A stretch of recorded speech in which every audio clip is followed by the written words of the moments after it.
สวัสดีครับสวัสดีทุกท่านนะครับที่เข้ามารับชมอยู่กับผมนะครับ GG คลิปนี้เป็นแนวทางหวยลาวพัฒนาหวยลาวพัฒนางวดนี้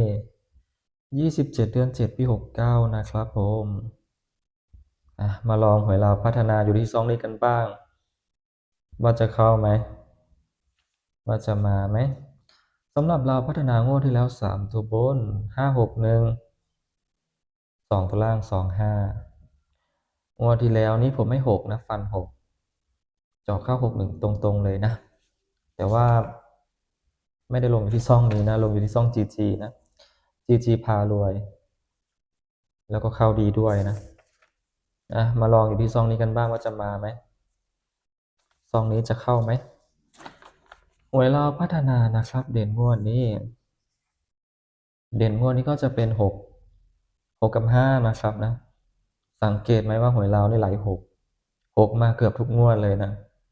งวดนี้ก็ขอให้มี6มาอีกแล้วกัน6กับ5นะครับ6คู่เน้นๆก็จะมี68 69 60 58 59แล้วก็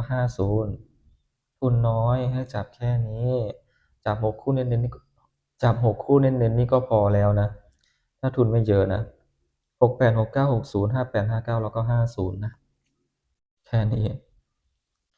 ถ้าทุนเยอะนะครับติดตัวกันไว้ด้วยแล้วกันตัวกันก็จะมี63 53 62แล้วก็64 63 53 62 64นะอันนี้คือชุดกันนะถ้าทุนเยอะก็ติดไปด้วยถ้าพี่ๆไม่อยากจับหลายตัวอยากจับน้อยตัวสุดๆเลยนะคือแบบวัดใจกันไปเลยนะแบบ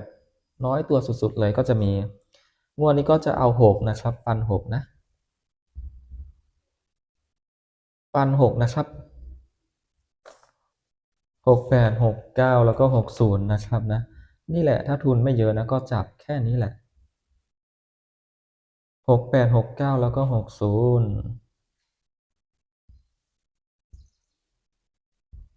นะอันนี้คือน้อยตัวสุดๆละ68 69 60ขอให้มี6กับ5มาแล้วกันนะแต่ว่าตัวเด่นที่ผมคำนวณได้ก็คือ567นะ567เอา6กับ5เป็นตัวเด่นตัดเลข7ทิ้งหวยเราพัฒนาเลข2ตัวนะครับจบไปแล้วต่อไปก็จะเป็นเลข3ตัวเลข3ตัวนะครับก็จะมี689 680 683 690 693แล้วก็603นะครับผมเน้นที่6นะงวดที่แล้วก็เกือบเข้า3ตัวเหมือนกันนะผมมี614ออกมา615 3ตัวนี้ก็ได้แค่เกือบตลอดเลยงวดนี้ขอให้เข้าทั้ง2ตัวแล้วก็3ตัวด้วยแล้วกันเนาะขอให้มาสำหรับหวยลาวพัฒนาก็จบไปแล้วฝากกดไลค์กดติดตามกดกระดิ่งแจ้งเตือนไว้ด้วยนะครับเป็นกำลังใจ